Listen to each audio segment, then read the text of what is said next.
नमस्कार दोस्तों, स्वागत है आप सभी का। दोस्तों, आज का जो टेस्ट है हमारा, ये एक तरह से ओपन टेस्ट है। पहली बार हम इस तरह का ओपन टेस्ट आयोजित कर रहे हैं। तो आज का जो ओपन टेस्ट है, देखिए इसमें आपको क्वेश्चन दिखेंगे, उनके आंसर आपको नहीं दिखेंगे। पहले आपको क्वेश्चन को क्या करना है, आराम से पढ़ना है। उसके बाद आपका जो आंसर है उसको आपको टिक करना है। इसके लिए आपको एक कॉपी और एक पेन साथ में लेके बैठना है और अपनी पूरी ईमानदारी के साथ, देखिए आप अपनी पढ़ाई के साथ जितने ईमानदार होंगे आपका रिजल्ट उतना ही अच्छा आएगा। तो आपको बिल्कुल ईमानदारी के साथ यहाँ पे क्वेश्चन का नंबर और आपका जो आंसर है उसको लिखना है। फिर अगर वो सही है तो राइट का नंबर मतलब टिक लगाना है, और अगर वो गलत है तो उसको क्रॉस कर देना है, और राइट आंसर है जो लिखना है। इससे क्या होगा कि आपको क्वेश्चन भी याद होगा, साथ ही साथ आपको उसका जो उत्तर है वो भी आपको क्या हो जाएगा, याद हो जाएगा। तो देखिए करते हैं, चलिए इसको सोल्व। और आपको भरपूर समय यहाँ पे मैं दूंगा। ऐसा कुछ नहीं है कि हम लोग इस टेस्ट को बहुत ज़्यादा जल्दी सोल्व करने की फिराक में रहेंगे। अच्छा खासा समय हम यहाँ पे इन क्वेश्चनों को देंगे।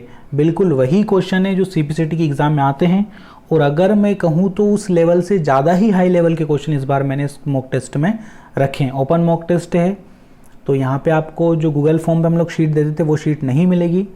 बिल्कुल आपके सामने क्वेश्चंस आएंगे सिर्फ, और सीधे उनके आंसर आपको यहाँ पे दिखेंगे।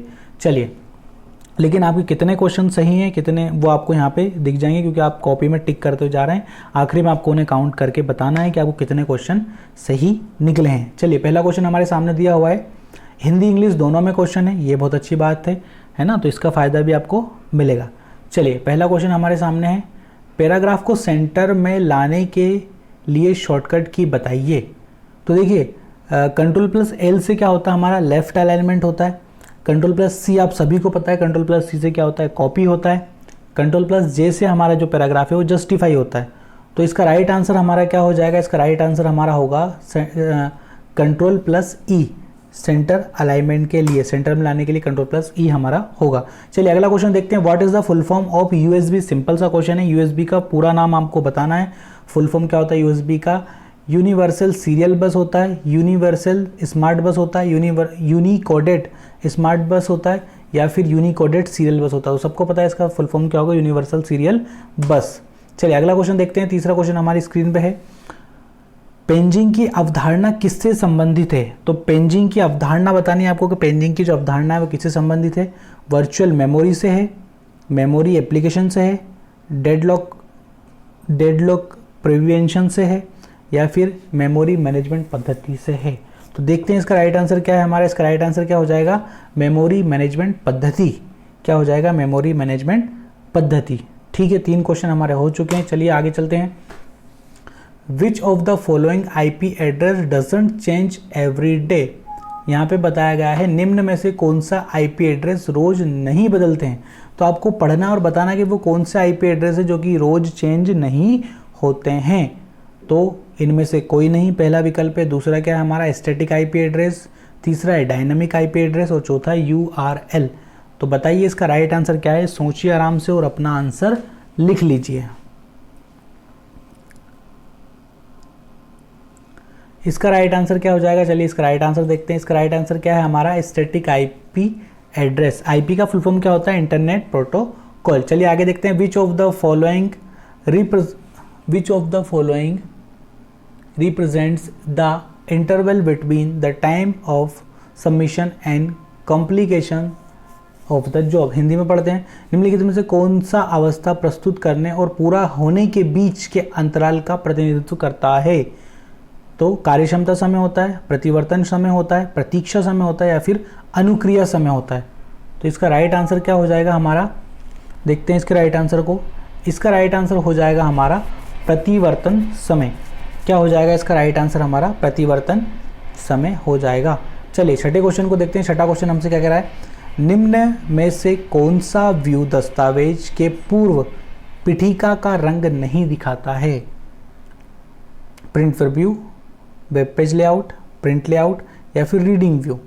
तो देखिए यहाँ पे आपको वो वाला व्यू बताना है जो कि, देखिए प्रिंट प्रीव्यू की यदि हम लोग बात करें तो ये वो दिखाता है कि प्रिंट होने पर आपका डॉक्यूमेंट कैसा दिखेगा। रीडिंग व्यू में हम सभी लोग डॉक्यूमेंट में क्या लिखा है उसको यहाँ पे पढ़ सकते हैं। पेज लेआउट भी होता है, प्रिंट लेआउट भी होता है। आपको बताना है वो कौन सा व्यू है जो पूर्व पीठिका के रंग को नहीं दिखाता है। इसका राइट आंसर चेक कर लेते हैं। राइट आंसर इसका क्या हो जाएगा हमारा प्रिंट प्रीव्यू। चलिए आगे देखते हैं। निम्नलिखित में से कौन सा कमांड आधारित ऑपरेटिंग सिस्टम है? सिंपल सा क्वेश्चन है ये। इसका राइट आंसर क्या हो जाएगा हमारा MS DOS इसका राइट आंसर हो जाएगा। चलिए आगे देखते हैं। निम्न में से कौन सा गैर अंकीय आंकड़ों का एक उदाहरण है? अंकीय आंकड़ों का मतलब नॉन नंबरिंग डाटा, ठीक है, उसमें मतलब अंक यूज नहीं होते हैं। परीक्षा के अंक, सामाजिक सुरक्षा संख्या, पता या फिर उपरोक्त सभी। देखिए गैर अंकीय आंकड़ों का एक उदाहरण है परीक्षा के अंक, सामाजिक सुरक्षा संख्या, पता या फिर उपरोक्त सभी। राइट आंसर क्या हो जाएगा इसका पता। किसी भी पते में अंक का यूज नहीं होता है।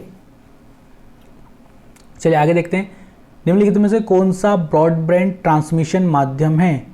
समाक्षीय केबल, उपग्रह संचार, ऑप्टिकल फाइबर केबल या फिर उपरोक्त सभी। देखिए समाक्षीय का मतलब क्या होता है? कोएक्सियल केबल है ना, तो इसका राइट आंसर देख लेते हैं। राइट आंसर इसका क्या है हमारा उपरोक्त सभी, यानी कि ऑल ऑफ द अबव। चलिए आगे देखते हैं। अगला क्वेश्चन हमसे क्या कह रहा है? अगला क्वेश्चन हमसे क्या कह रहा है? निम्नलिखित में से कौन सा एक इंटरनेट नेटवर्क है? सिंपल सा क्वेश्चन है। मैन, वैन, लैन या फिर उपरोक्त सभी। तो देखिए इंटरनेट नेटवर्क हमने पढ़े हैं, 3 तरह के होते हैं, local area network, wide area network और मेट्रोपॉलिटन एरिया नेटवर्क। तो तीनों क्या है हमारे इंटरनेट नेटवर्क हैं। चलिए आगे देखते हैं। Which of the following is not an element of database? निम्नलिखित में से कौन सा डेटाबेस का अवयव नहीं है? User data, report, Meta data या फिर स्कीम। तो आपको बताना है डेटाबेस का अवयव निम्नलिखित में से कौन सा नहीं है। चलिए राइट आंसर का क्या हो जाएगा? रिपोर्ट डेटाबेस का अवयव नहीं है। अगला क्वेश्चन देखते हैं। निम्नलिखित में से कौन सा प्रोग्रामिंग भाषा का अनुवादक नहीं है? प्रोग्रामिंग भाषा का अनुवादक नहीं, ये मैंने अभी पढ़ाए हैं आपको, थोड़े दिन पहले की बात है। लैंग्वेज ट्रांसलेटर की बातें में हम लोगों ने बात की है। 3 तरह के होते हैं, एक असेंबलर होता है, एक कंपाइलर होता है और एक इंटरप्रेटर होता है। हमने नहीं पढ़ा किसको? लोडर को, क्योंकि लोडर होता ही नहीं है। चलिए आगे देखते हैं। अगला क्वेश्चन हमसे क्या कह रहा है? निम्न में से कौन सा डेटाबेस तालिका से कुछ डेटा प्राप्त करने के लिए उपयोग किया जाता है? पहला विकल्प है रिकॉर्ड, दूसरा है टेक, तीसरा है क्वेरी और चौथा क्या है? फील्ड। फिर से पढ़ते हैं।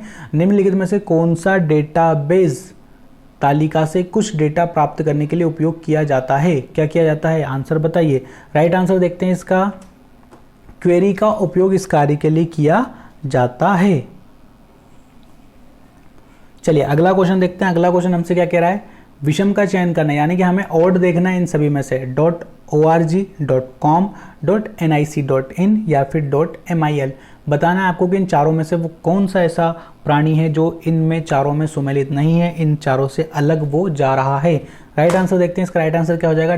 .nic.in। देखिए ORG का तो ऑर्गेनाइजेशन से हो जाएगा, कम का मतलब कमर्शियल हो जाएगा, लेकिन ये NIC जो .in है ये हमारे इंडिया का है। चलिए आगे देखते हैं। ऑपरेटिंग सिस्टम में त्रुटि के कारण क्या हो सकता है? आपको बताना है किसी ऑपरेटिंग सिस्टम में त्रुटि का कारण क्या हो सकता है। सिस्टम में अवैध पहुंचना, सिस्टम की अस्थिरता, सिस्टम खराब या उपरोक्त सभी। राइट आंसर इसका क्या हो जाएगा? उपरोक्त सभी। चलिए आगे देखते हैं। अगला क्वेश्चन हमसे क्या कह रहा है? काफ़ी क्वेश्चन है इसीलिए सीरियस होकर आपको देना है। आपको इसका जो PDF है जाहिर सी बात है मैं प्रोवाइड करवाऊंगा ही सही, है ना, पर ये PDF सभी को नहीं मिलेगा, सिर्फ उन्हीं को मिलेगा जो बच्चे इस क्लास को अटेंड कर रहे हैं। चलिए, प्रदर्शन में स्लाइड्स प्रदर्शित करने के लिए लगाए गए स्पेशल इफेक्ट्स को क्या कहा जाता है? जो इस इफेक्ट मैंने इस प्रेजेंटेशन में लगाए हैं तो उनको क्या कहा जाता है? ट्रांजिशंस कहा जाता है, उनको अनाटोशंस कहा जाता है, एनिमेशन कहा जाता है, फिर पैटर्न। सभी को पता है इसका राइट आंसर क्या हो जाएगा? सिंपल सा क्वेश्चन था। एनिमेशन उनको नहीं कहा जाएगा, उनको क्या कहा जाएगा? ट्रांजिशंस कहा जाएगा, क्योंकि एनिमेशन तो ऊपर ही लिखा हुआ है, देखिए इफेक्ट। चलिए आगे देखते हैं। क्लिपबोर्ड या कॉपी बफर से टेक्स्ट डालने के लिए ... के रूप में संदर्भित किया जाता है। किसको संदर्भित किया जाता है? सिलेक्ट को, पेस्ट को, कॉपी को या कट को? एक बार और पढ़ लीजिए, आपको इसका आंसर मिल जाएगा। विकल्प को एक बार और पढ़िए, क्वेश्चन को आपको आंसर इजीली मिल जाएगा। देखिए, क्लिपबोर्ड या कॉपी बफर से टेक्स्ट डालने के लिए डैश डैश के रूप में संदर्भित किया जाता है। क्लिपबोर्ड या कॉपी बफर से टेक्स्ट को डालने के लिए किस चीज़ को पेस्ट ही तो करते हैं हम, जब किसी चीज़ को कॉपी कर लेते हैं तो उसको डालने के लिए, कहीं भी उसको छोड़ने के लिए, सेंड करने के लिए पेस्ट का ही तो यूज़ किया जाता है। चलिए आगे देखते हैं। MS ऑफिस 2007 में क्लिपबोर्ड विकल्प किस मेन्यू में होता है? ये चीज़ें ऐसी हैं जो हमेशा बच्चों को ले डूबती हैं। किस टैब में कौन सी कमांड है आपको याद होना चाहिए। चलिए मेलिंग्स में होता है, होम में होता है, इंसर्ट में होता है, फिर रेफरेंस में होता है। तो MS ऑफिस 2007 में जो क्लिपबोर्ड होता है सिंपल सा है, वैसे कोई ज़्यादा हाई है नहीं। किस में होता है ये? पहली जो कमांड होती है हमारी होम में, ये अपना होता है, होम टैब में होता है। चलिए आगे देखते हैं। कौन से प्रोग्राम लैंग्वेज के द्वारा 3D में वेब पेज बना सकते हैं? बताना आपका फोर्ट्रॉन होता है या फिर VRML होता है, HTML होता है या फिर HTML होता है। 3D वेब पेज कौन बना सकता है? राइट आंसर क्या हो जाएगा इसका? VRML। चलिए आगे देखते हैं। MS ऑफिस में डिफ़ॉल्ट प्रिंट मोड क्या है? पोर्ट्रेट है, वेब लेआउट है, फुल स्क्रीन है या फिर लैंडस्केप है? दो ही तरह के तो प्रिंट मोड होते हैं, है ना। तो बताइए आप क्या होगा इसमें? पोर्ट्रेट होगा या फिर वेब लेआउट होगा, फुल स्क्रीन होगा या फिर लैंडस्केप होगा। पोर्ट्रेट और लैंडस्केप की यदि हम लोग बात करें तो ये क्या है? पेज के ओरिएंटेशन है। ओरिएंटेशन दो तरह के ही होते हैं। तो बताइए MS ऑफिस में यदि आप डिफ़ॉल्ट प्रिंट कर लोगे सीधे, बिना कुछ उसको इंस्ट्रक्शन दिए सीधे प्रिंट कर लोगे, तो किस तरह का प्रिंट आपके सामने आएगा ये आपको बताना है। राइट आंसर इसका क्या हो जाएगा? हमारा पोर्ट्रेट हो जाएगा। जो अभी हमारे सामने ये लैंडस्केप है ना, पोर्ट्रेट मतलब तिरछा होता है। चलिए आगे देखते हैं। वेबसाइट के पहले पेज को क्या कहा जाता है? बहुत अच्छा क्वेश्चन है, कई एग्जामों में आया हुआ है। सिर्फ CPCT ही नहीं, दूसरी जो एग्जामें होती हैं व्यापम की, उनमें भी ये क्वेश्चन कई बार पूछा गया है। तो इसको ध्यान से पढ़िए, इसका आंसर ध्यान से दीजिए। किसी भी वेबसाइट के पहले पेज को हम लोग अक्सर क्या कहते हैं? उसका होम पेज कहते हैं। क्या कहते हैं? उसका होम पेज कहते हैं। चलिए आगे देखते हैं। अगला क्वेश्चन हमसे क्या कह रहा है? बेस 12 पर आधारित संख्या प्रणाली को क्या कहा जाता है? नंबर सिस्टम से क्वेश्चन है। हेक्साडेसिमल कहते हैं, डेसिमल कहते हैं, ऑक्टल कहते हैं या फिर डुओडेसिमल कहते हैं। राइट आंसर इसका क्या हो जाएगा? हमारा डुओडेसिमल हो जाएगा। चलिए MS वर्ड में रूलर का मदद करता है। MS वर्ड में रूलर का मदद कौन करता है? मांग पत्र को ठीक करने में, ठीक है, पृष्ठ सीमा बदलने में, तालिका को ठीक करने में या फिर उपरोक्त सभी। राइट आंसर देखते हैं। इसका राइट आंसर क्या है? इसका राइट आंसर हो जाएगा हमारा उपरोक्त सभी। 24 क्वेश्चन देख लेते हैं। एक पूर्व संचित प्रोग्राम को निष्पादित करने के लिए डैश डैश डैश से डैश डैश डैश में लाया जा सकता है। राइट आंसर देखते हैं। इसका राइट आंसर क्या है? सेकेंडरी मेमोरी, मुख्य मेमोरी, मेमोरी से कंपाइलर, मेमोरी से CPU, कीबोर्ड से मेमोरी। चलिए इसका राइट आंसर क्या हो जाएगा हमारा? इसका राइट आंसर दिया हुआ है पहले से, यहाँ पे एनिमेशन लगाना भूल गया। तो राइट आंसर क्या हो जाएगा इसका? मेमोरी और CPU। फ़ायदा आप लोगों का 1 नंबर का होगा। चलिए आगे देखते हैं। 25 को सिस्टम के रैम का उपयोग करने के लिए CPU कौन से साधन का उपयोग करता है? यदि सिस्टम के रैम का यूज़ करना है तो CPU निम्न में से किस साधन का उपयोग करता होगा? चलिए एक्सपेंशन बस का करता होगा, कंट्रोल बस का करता होगा, सिस्टम बस का करता होगा या फिर एड्रेस बस का करता होगा।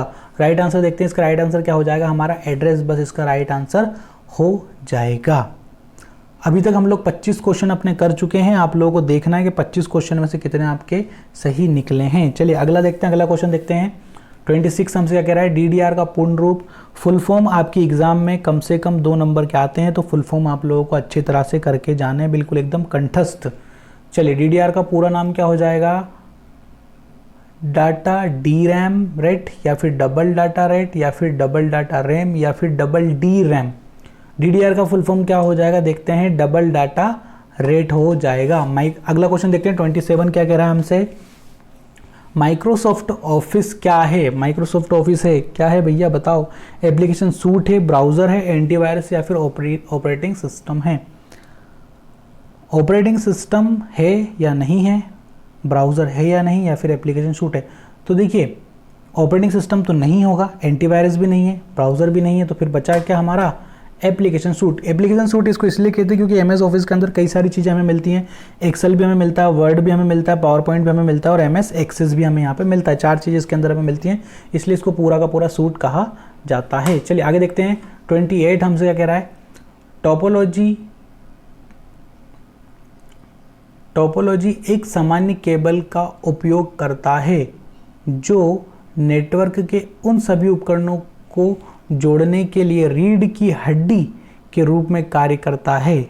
बताइए कौन सी टोपोलॉजी है जो रीढ़ की हड्डी की तरह कार्य करती है। राइट आंसर इसका क्या हो जाएगा हमारा BUS बस। क्या हो जाएगा राइट आंसर BUS बस हो जाएगा। आगे देखते हैं कंप्यूटर के डेस PD में VLSI और माइक्रो प्रोसेसर अस्तित्व में आया।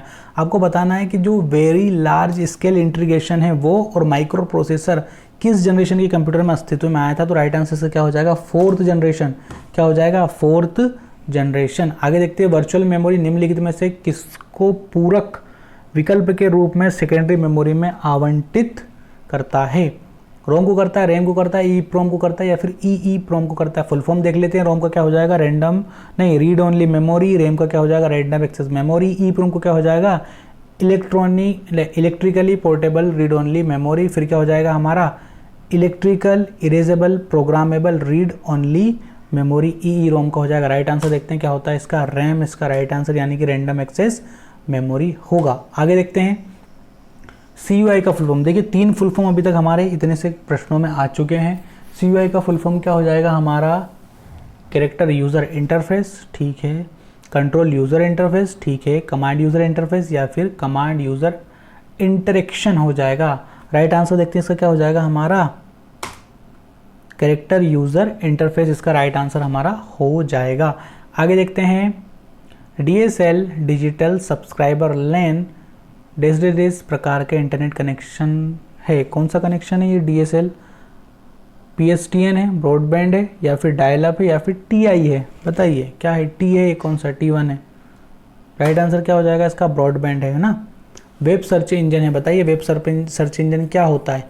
FTP सर्वर पर खोज करने के लिए डिज़ाइन किया गया है, ठीक है। आगे देखते हैं www पर जानकारी खोजने के लिए डिज़ाइन किया गया है, ठीक है। वेब पृष्ठों के परिणाम या फिर उपरोक्त सभी। राइट आंसर क्या हो जाएगा इसका उपरोक्त सभी। आपको टेंशन नहीं लेनी है, PDF आपको इजीली मिल जाएगा। चलिए अगला क्वेश्चन देखते हैं। अगला क्वेश्चन हमसे क्या कह रहा है, एक वेब पेज डेस का संग्रह है। आपको बताना है कि एक जो वेब पेज होता है किन चीज़ों का संग्रह होता है। अंतर संबंधित जानकारी का होता है, प्रोटोकॉल्स का होता है, वेबसाइट का होता है या फिर URL का होता है। अंतर संबंधित जानकारी नहीं होगा, प्रोटोकॉल भी नहीं होगा, URL भी नहीं होगा, तो फिर क्या बचा हमारा अंतर संबंधित जानकारी। इसका राइट आंसर हो जाएगा। बहकावे में मत आए, आपको जो सही लगे वही आंसर आप दें, मेरे कहने पे मत चलना। आगे देखते हैं 35 को। 35 हमसे क्या कह रहा है, ग्राहकों को खुदरा द्वारा संचालित एक सुरक्षित वेबसाइट पर वित्तीय लेन देन करने की अनुमति देता है। कौन देता है? ऑनलाइन बैंकिंग, इंटरनेट बैंकिंग, उपरोक्त में से कोई नहीं या फिर E-बैंकिंग।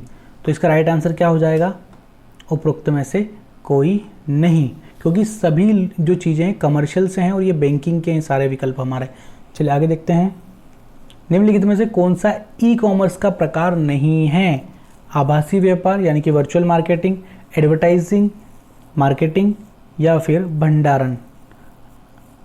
E-कॉमर्स का एक प्रकार नहीं है।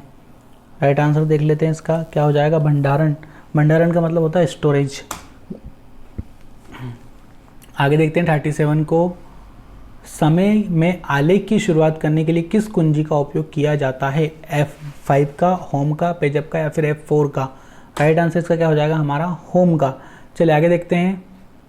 आमतौर पर विंडोज़ 95 द्वारा उपयोग की जाने वाली फाइल सिस्टम है। क्या है वो फाइल सिस्टम? F16 है, NTFS है, F32 है या फिर LMFS है।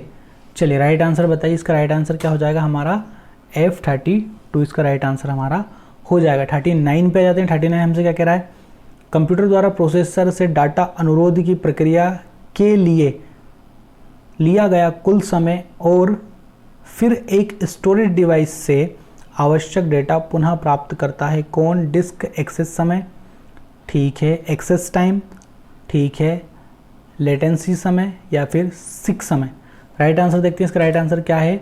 तो इसका राइट आंसर क्या है हमारा एक्सेस टाइम इसका राइट आंसर है। अगला क्वेश्चन, अगला और आखिरी क्वेश्चन देख लीजिए। एक्सेल वर्कबुक संग्रह है। एक्सेल की जो वर्कबुक होती है किन चीज़ों का संग्रह होती है? चार्ट का होती है, वर्कशीट का होती है, वेब पेजेस का होती है या फिर दोनों वर्कशीट और चार्ट। राइट आंसर देखते हैं इसका क्या होता है। सभी को पता होना चाहिए तो कि वर्कबुक किससे मिलकर बनी हुई होती है, वर्कशीट से मिलकर बनी हुई होती है। तो ये था आपका 1 नंबर मॉक टेस्ट। अब आप मुझे बताइए कि 40 में से आपके कितने क्वेश्चन सही निकले। बहुत अच्छे लेवल के क्वेश्चन मैंने यहाँ पर रखने की कोशिश की थी। आशा करता हूँ ये मॉक टेस्ट आपके लिए हेल्पफुल रहा है। इन क्वेश्चनों को आपको एग्ज़ाम देने से पहले एक बार और ज़रूर लगाना है, उससे कि आपको फ़ायदा मिले। तो आज की क्लास में इतना ही। अपना ध्यान रखिए, सुरक्षित रहिए। जय हिंद, वंदे मातरम।